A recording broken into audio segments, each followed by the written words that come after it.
My name is Phyllis, as you've heard. I work for a state corporation known as the National Environment Trust Fund, or NETFUND, if you like. We are housed within the Ministry of Environment, Natural Resources and Regional Development Authorities. We also have a sustainability agenda, and I'm very delighted to be here. Julie, thanks for having us. And it was actually very thrilling listening to the speakers who came before me, and especially the whole idea of climate change. I sort of feel that was a very good preparation for what I'm about to say. We built consensus with Julie that I would talk about the value of going green, but as I was preparing for this presentation, I sort of decided to put a twist to things a little, and I asked myself, going green, is it a necessity or is it a fad? Is it something that we are obsessed with? Is it the most fashionable thing to say at the moment, or is it because we must really do it? So that's what I'm going to be attempting to answer in the next couple of slides. This is going to be the outline, looking at the term the green economy and how it emerged and developed over time, the value of going green for the economy, for entrepreneurs, for consumers, for the environment, and then later I'll be telling you more about our Green Enterprise Development project known as the Green Innovation Awards, and giving you a few examples of some of the innovations that are currently being championed in Kenya and how those are going green. Then after that, we'll make a conclusion. So I already talked about this. I always like to say this because I think NETFUND is one of those institutions that are not that much known. For your information, we had an Act of Parliament of '99 known as EMCA, or Environment Management and Coordination Act, which established a couple of bodies, including NEMA, and NEMA is known because of the work they do with legislation enforcing that. And the same act actually established NETFUND. And so our mission is empowering Kenyans to sustainably manage the environment through promotion and support for green growth. And currently we have a strategic plan that's expiring in 2018. And in it, we are committing ourselves to turn green initiatives into great companies. Some of the impact that we have managed to achieve in the last couple of years has been creation of green jobs. I think this infographic sums it up well. We have had several people making applications to our Green Innovation Awards. We've managed to reach out to all the 47 counties. We're talking about 1,000 jobs, but this number keeps changing. This was the statistics the last time we did an evaluation, and that was last year. And we've got lots of tons of waste that has been managed through our Enterprise Development Program. So I'll be telling you more about that, but I think it's just important to quickly look at this term, the green economy. So this term emerged in 1989. I know we had been talking about green previously, but it wasn't until 1989 when we started thinking of having a green economy. And actually, it emerged as an afterthought by some leading environmental economists who had been tasked by the UK government to formulate some report. And then later, in 2008, the United Nations Environment Program saw it as a policy response to some of the global crises, notably environment and poverty. And then later, they came up with what they call the Green Stimulus Package. And this was simply meant to ensure that we were engaging in large public investments that would kickstart a green economy. And then later we had the Rio 20 meeting that decided to adopt a green economy as one of the things to promote sustainable development and alleviate poverty. And since then, there have been a couple of definitions of what a green economy actually means. I picked a few from 3 authoritative sources, and some of the things that are cross-cutting here have been mentioned. What the end result is, like what UNEP says from their definition of 2011 is the focus on improving the well-being of humans. OECD in 2009 talks about aspects that my previous presenters mentioned: reducing pollution, greenhouse gas emissions, minimizing waste, etc. And then we have the Green Economy Coalition, which is a coalition of NGOs laying emphasis on achieving a better quality of life within ecological limits of the planet. So this definition implies that actually there is a limit which the planet can withstand. So I'm really happy with what Lorraine presented, because it means I won't dwell so much on this slide. This was basically meant to show you why it's important, why we need to think green in everything that we are doing. There were some very compelling slides on the land degradation that the world is witnessing, the pollution, climate change, loss of biodiversity, etc. But I just thought it would be useful to bring things home a little bit. These images are familiar in our media. At the very top, that's northeastern Kenya. Every year, we witness loss of human life and livestock due to a drought. And then below, that's in Budalangi. It's quite common to see those kinds of images, people trying to access their homes because of floods. But it's not only in the rural areas that happens. This is not so clear, but the image before you is the McKinney School bus. That was, when we experienced flash floods last year in May, we know what happened. Some of our kids were held in the bus for several hours. It wasn't until 3 a.m. that it was possible to rescue them. And that's because Nairobi experienced flash floods, and then due to poor waste management, that water has not been draining. And so they were held up, and that was quite a scare for many of us. So these things are actually affecting us, and it's just really important that we take green matters a bit more seriously. In terms of the economy, we know that 43% of our gross domestic product comes from green sectors. The natural resource-based sectors, we're talking about agriculture being one of the main ones, 20-something%. And then there is the tourism sector, we have manufacturing. So it's really important that we take green matters seriously, because if we intend to continue using natural resources, then it only makes sense that we try to safeguard that as much as possible. The other value for green, for the economy, is that it's possible to create new markets in such areas as biofuels, and I'll be showing you some examples. Renewable energy, that's very important. And also it gives an opportunity for you to engage in some kind of international trade. Then there is the aspect of resource efficiency by adopting agricultural practices that are friendly to the environment. And that has implications for food security for Kenya and for the rest of the global community. Then the other advantage is that there is increased energy security.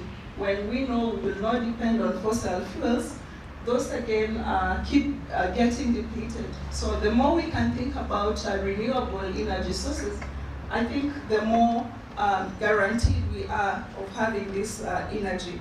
Then again, the issues to do with population health and creation of new jobs. But we begin with a call for applications. Once these are received, they go through a first level judging, they are verified to ascertain that they actually exist, and then the second level judging, and eventually we would have winners being celebrated in a gala.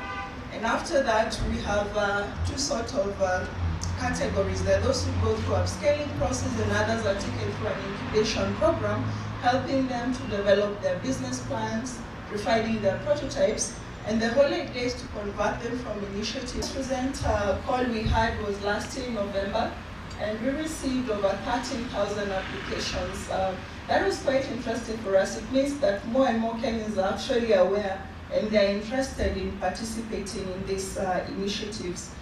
So I'm just going to give you a few examples of some of our green entrepreneurs.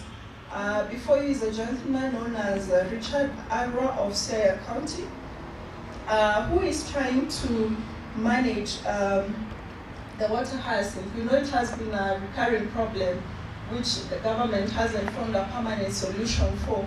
So he has been able to come up with a biofuel from the water hyacinth and a special clean cook stove that goes with it.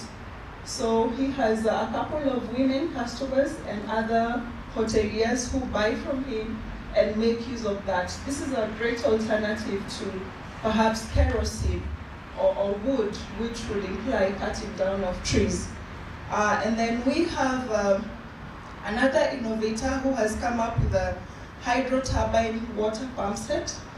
So it's actually pumping water using water, which we thought it's quite interesting because sometimes we have these diesel powered generators which are not very good, or diesel powered pumps, but he has come up with something different, and he's making quite a lot of strides in Kericho County, and he has been able to install the same in 10 other locations, and he's one of those who will go through the incubation process.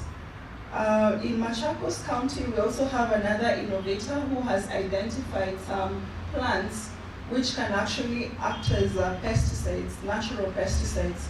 And we know this is a big problem given the current pesticides that we're using. They have a lot of chemicals, and that's left in the atmosphere. So the more we can use organic things in the place of chemicals, the better for the environment. So we're really proud of this young man. And then we also have the lady at the center with a dress, a flowery dress. She engages in vertical farming, so she has managed to come up with a method that uses less land space, and she's installing similar farms for other people who are interested. She happened to have been one of the regional winners we had in the picture before you. She was receiving her award of 300,000 during the World Environment Day in Nanyuki. And there are several others whom I could talk about. Mercy Mwende leading some other women to manage post-harvest loss.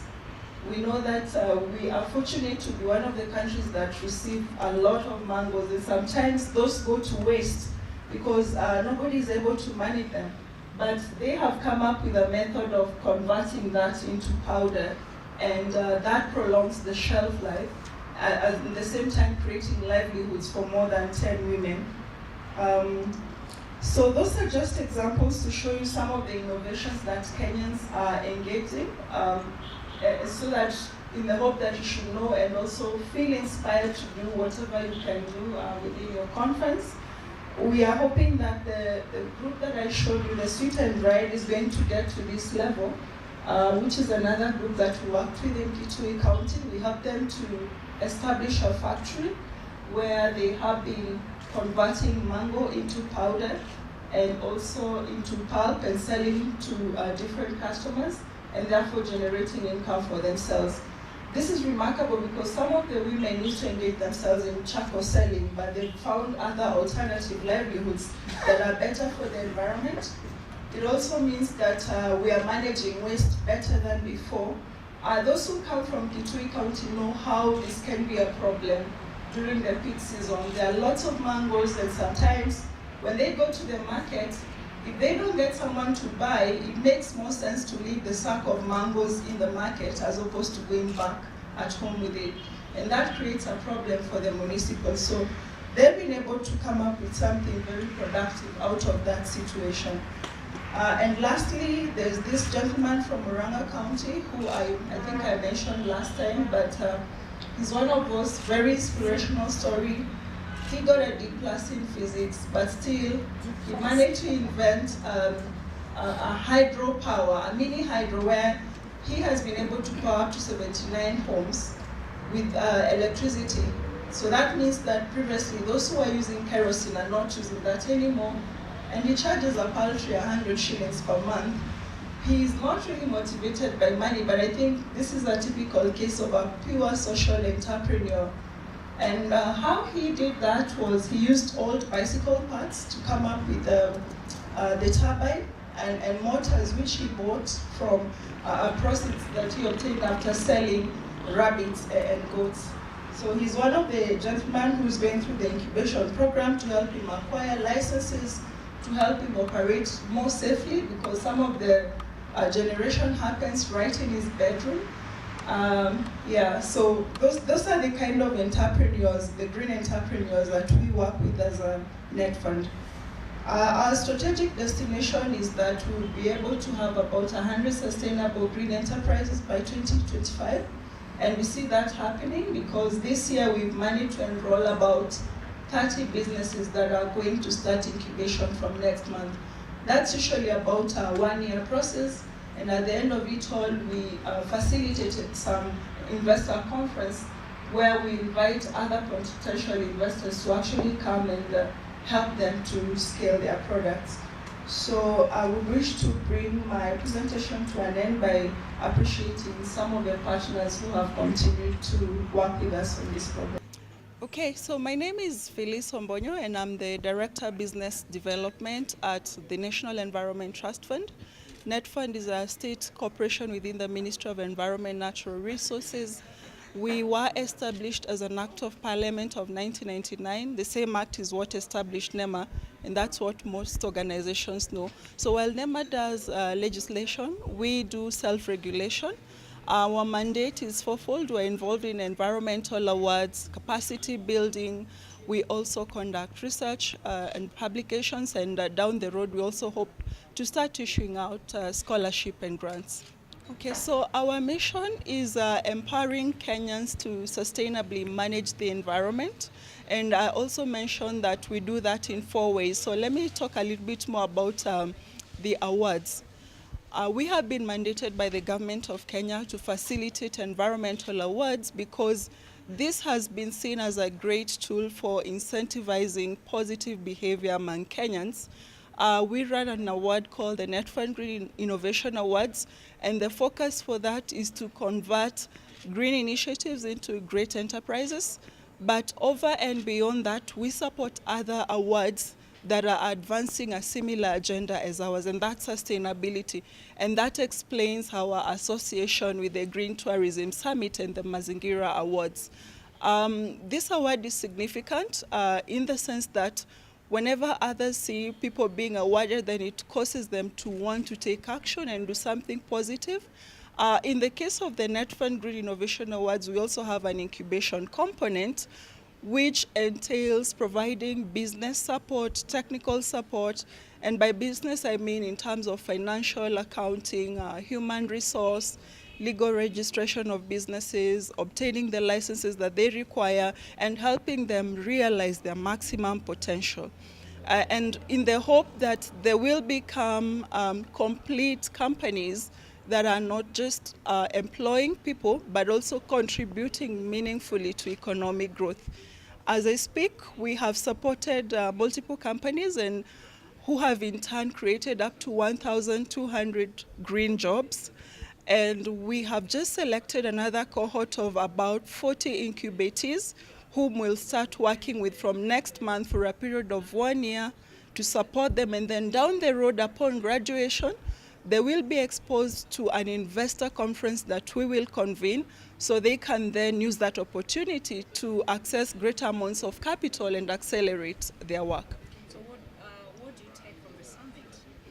I think for the summit, I am motivated for various reasons. First, it makes me feel that the hotel industry is being very decisive in the whole issue about climate change. And I think that is one of the areas that stands to benefit the most by going green, knowing that about 43% of our GDP is obtained from natural resource-based sectors, tourism being one of them. So this motivates me. And then down the road, the National Environment Trust Fund is thinking of finding ways through which it can work with industries, manufacturing industries, hotel industries, and I think this would be a great entry point when we get to that point. I would just want to wish the Green Tourism the very best, the organizers who brought us together. I think this is a fantastic initiative and I can't wait to see what it's going to be. I'm fortunate in the sense that I was part of it when it started. This is the second type and I can see it has elicited a lot of international attention. So it means that it's going to really grow big and really come up being a tool that will help us achieve the green agenda.